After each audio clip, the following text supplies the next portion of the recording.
আমি ছোট্ট একটি বিষয় নিয়ে একটি সংক্ষিপ্ত মেসেজ বা বার্তা দিতে চাই। আল্লাহ রাব্বুল আলামিন কিয়ামতের ময়দানে আমাদের আমল গুনবেন না মাপবেন? আমল কি গণা হবে, কাউন্ট করা হবে, না ওজন করা হবে? ওজন করা হবে। আল্লাহ রাব্বুল আলামিন কোরআনে হাকিমে বলেছেন, ফামান ইয়ামাল মিসকাল যাররাতিন খায়রান ইয়ারাহ। যে ব্যক্তি জাররা পরিমাণ, যেটার পরিমাপে ওজনে জাররা পরিমাণও কোনো ভালো কাজ পাওয়া যাবে, সে তার বিনিময়ে আল্লাহর কাছে পাবে। আর যদি কেউ জাররা পরিমাণে খারাপ কোনো কাজও করে, সেটার কারণে শাস্তি এবং তিরস্কারের মুখোমুখিও তাকে হতে হবে। আমলের মধ্যে সবচেয়ে ওজনী এবং ওয়েটফুল আমল, সবচেয়ে ভারী আমল হলো বান্দার উত্তম আচরণ, সুন্দর চরিত্র।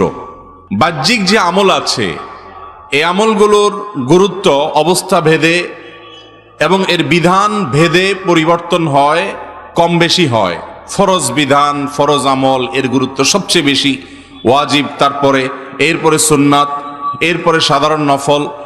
কিন্তু বান্দার কিছু চারিত্রিক আমল আছে, যে আমলগুলোকে আমল হিসাবে আমরা বেশিরভাগ মানুষ জানিও না, মানিও না, যার কারণে আমরা অনেকেই জান্নাতে যাওয়ার প্রতিযোগিতায়, জান্নাতে যাওয়ার দৌড়ে পিছিয়ে আছি। হয়তো আমি নামাজ কালাম পড়ছি, আমি রমজানে রোজাও রাখছি, আমি আলহামদুলিল্লাহ অনেক বড় বড় হারাম কাজ থেকেও বেঁচে থাকছি, এরপরও জান্নাতে যাওয়ার যে প্রতিযোগিতা, যে কম্পিটিশন, সেখানে আমি পিছিয়ে আছি আমার অজানা বড় বড় কিছু ভুলের কারণে। যে ভুলগুলোকে বড় ভুল তো পরের কথা, ভুলই মনে করি না আমরা। এরকম একটি বিষয় হলো মানুষের চারিত্রিক যে ত্রুটি আছে সেগুলো। চারিত্রিক ত্রুটি বলতে আমরা সুনির্দিষ্ট কিছু বিষয়কে বুঝি। চারিত্রিক ত্রুটি বলতে এক দুটি বিষয় নয়, বিশাল বড় লম্বা তালিকা এবং লিস্ট আছে। সে লিস্ট ধরে ধরে যদি দেখা হয়, তাহলে দেখা যাবে যে এই ত্রুটিগুলো কি পরিমাণ আমাদের মাঝে আসে। আমাদের বাহির সুন্দর, মুখে দাঁড়িয়ে আছে, মাথায় টুপি আছে, গায়ে জুব্বা আছে, আমরা অনেক ভালো কাজ করছি আলহামদুলিল্লাহ, কিন্তু এর পাশাপাশি যদি আমার ভেতরটাকে আমি সংশোধন না করি, আমার মনটাকে আমি পরিশুদ্ধ না করি, তো আল্লাহর কাছে কিয়ামতের ময়দানে এই আমল খুব একটা কাজে নাও দিতে পারে। একটি আয়াত আপনারা এর আগে শুনেছেন, আল্লাহ রাব্বুল আলামিন বলেছেন, ইয়াউমা লা ইয়ানফাউ মালুন ওয়ালা বানুন।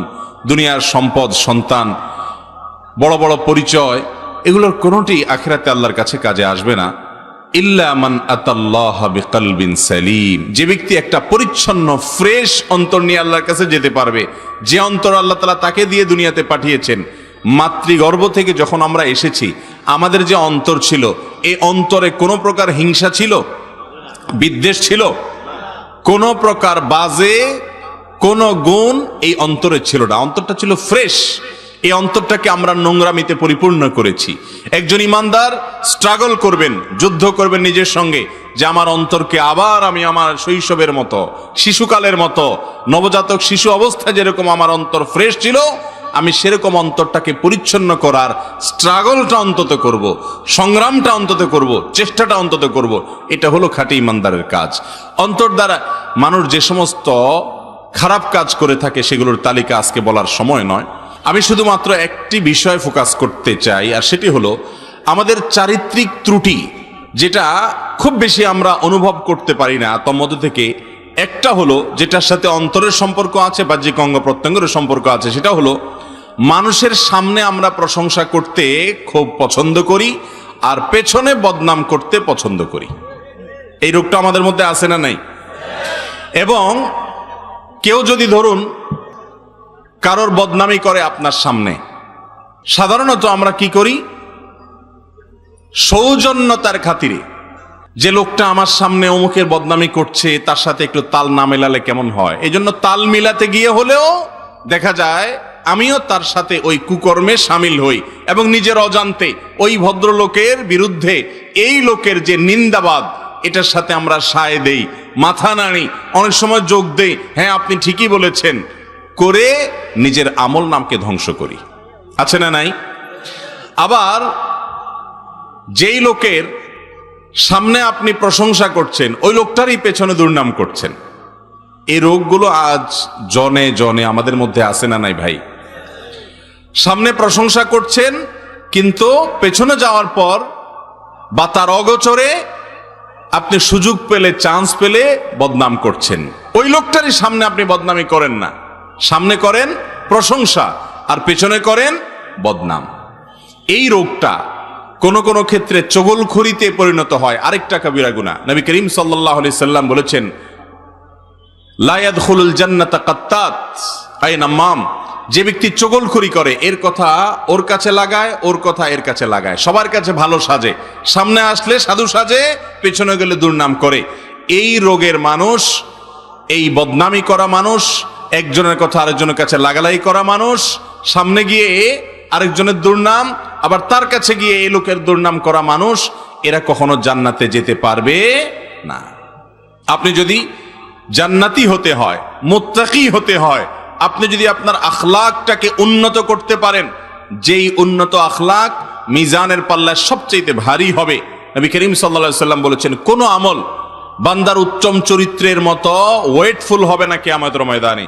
আর এই উত্তম চরিত্রের মধ্যে একটা চরিত্র হলো, কারোর পেছনে দুর্নাম করব না। মানুষের পেছনে দুর্নাম করাটা কাপুরুষতা, এটা হলো এক ধরনের মুনাফিকের চরিত্র, 2 নম্বর মানুষের চরিত্র, অসৎ মানুষের কাজ, যে তার সামনে আসলে আপনি তার সাথে তাল মেলান, ভালো সাজেন, অথচ ওই লোকটারই পেছনে গিয়ে দুর্নামি করেন। কোন মুসলমান নিচু প্রকৃতির হতে পারে না, কোন মুসলমান ছোট লোক হতে পারে না, কোন মুসলমান তার মন মানসিকতার ভিতরে এই ধরনের নোংরামো থাকতে পারে না, অসততা থাকতে পারে না, মুনাফিকি থাকতে পারে না, 2 নম্বরই থাকতে পারে না। কিন্তু সেই চরিত্রগুলো আমাদের মধ্যে আছে না নাই? নামাজও পড়ছি, ওয়াজও শুনতেছি, কোরআন তেলাওয়াত করছি, কোরআন তেলাওয়াত শুনছি, দান দক্ষিণা করছি, অনেক ভালো ভালো কাজ করছি।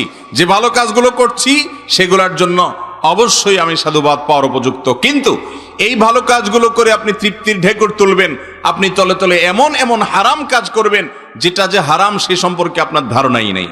ভাইরা আমার, এই দুশ্চরিত্র থেকে মুক্ত হওয়া খুব কঠিন একটা কাজ, খুব কঠিন একটা কাজ, কিন্তু সংগ্রাম করতে হবে। বিশেষ করে আসন্ন রমজানকে সামনে রেখে, যে আমরা কখনো কোনো মানুষের পেছনে তার দুর্নাম করব না। কারোর পেছনে যদি তার খারাপ গুণের কথা বলা হয়, কথাটা যদি সত্য হয়, তার নাম গীবত। তার নাম কি? এই গীবত এখন আমাদের কাছে ঘি ভাত হয়ে গেছে, খুব মজা লাগে। আরেকজনের দুর্নাম করতে খুব টেস্ট লাগে, তাই না? পুরা ঘি ভাতের মতো টেস্ট হয়ে গেছে। শয়তান আমাদের কাছে এটা সুস্বাদু করে দিয়েছে। ভাইরা আমার, আপনার সামনে কেউ যদি অন্য কারো দুর্নাম করেও, আপনি সেখান থেকে সরে যাবেন, পারলে তাকে থামিয়ে দিবেন, না হলে নিজে সরে যাবেন, কিন্তু কোনো অবস্থাতে তার সাথে তাল মেলাতে যাবেন। অনেক সামাজিকতা আপনাকে জাহান্নামে নিয়ে যাবে। কোনো মন্দ কাজে কোনো প্রকার সামাজিকতা রক্ষা করা যাবে না।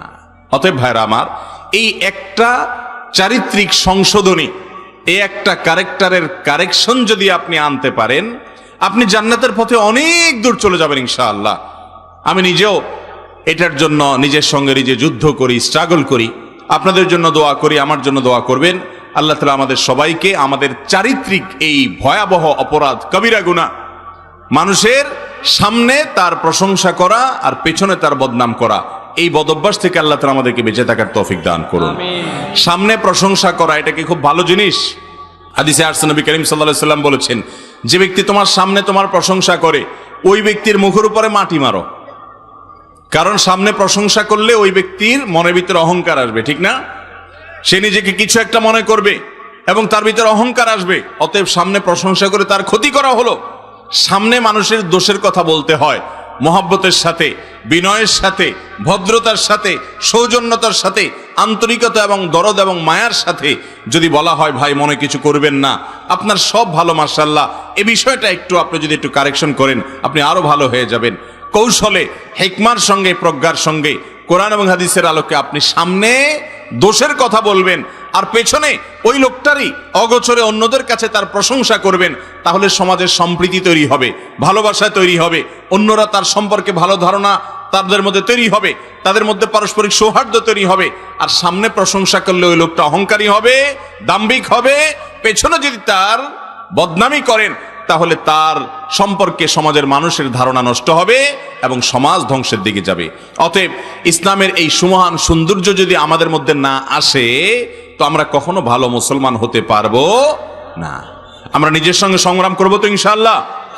কারোর সামনে তার প্রশংসা নয়, প্রশংসা হবে পেছনে, আর দুর্নাম হবে সামনে। আমরা করি হুবহু উল্টা, সামনে আসলে পামপট্টি দেওয়া ছাড়া আর কোনো কাজ আমাদের নাই। ভাই আপনার মতো মানুষ হয় না ভাই, কি বলেন ভাই? আর পেছনে গেলে তার 14 গোষ্ঠী উদ্ধার আমরা করি। আছে না না এই রোগ আমাদের মধ্যে? এই রোগটা কোনো ছোটখাটো রোগ না ভাই, ক্যান্সারের মতো রোগ, ঈমান নষ্ট হওয়া, তাকওয়া নষ্ট হওয়ার মতো একটা রোগ, বান্দার হক সংশ্লিষ্ট একটা রোগ। কত হাজার মানুষের বদনামি করছেন, এই সমস্ত মানুষ আপনার বিরুদ্ধে কিয়ামতের ময়দানে বাদী হয়ে দাঁড়াবে, হাজার হাজার মামলার আসামি হয়ে যাচ্ছেন। অতএব ভাইরা আমার, এই ঠোঁট কন্ট্রোল করা শিখতে হবে, যে আমার দ্বারায় কারোর অধিকার নষ্ট হবে না, সামাজিক সম্প্রীতি নষ্ট হবে না। আল্লাহ তাআলা আমাকে আপনাকে আমাদের সবাইকে আমল করার তৌফিক দান করুন। গোটা সমাজ আজ তেলবাজে ভরে গেছে ভাই, সামনে শুধু কিভাবে তেল দিবে, কিভাবে পাম্পট্টি দিবে, এই করা লোক সমস্ত জায়গায়, সব ক্ষেত্রে, অফিসে, আদালতে, রাস্তায় ঘাটে, ব্যক্তিগতভাবে, পারিবারিকভাবে, বিভিন্নভাবে দেখবেন যে মানুষ এই অপরাধের চর্চা করে। আছে না না এই রোগটা আমাদের মধ্যে? ভাইরা আমার, তেলবাজ সামনে পাম্পট্টি দিয়ে আলা মানুষ কখনো ভালো চরিত্রবান মানুষ হতে পারে না। প্রশংসা হবে পেছনে, সামনে স্বীকৃতি হতে পারে, ভালো গুণের স্বীকৃতি দিবেন আপনি, প্রশংসা নয়, আর সামনে দিবেন কারেকশন। অন্যরা করে, আপনি সেখানে যোগ দিবেন। আল্লাহ তাআলা আমাদের সবাইকে এই উন্নত চরিত্রটি ধারণ করার তৌফিক দান করুন।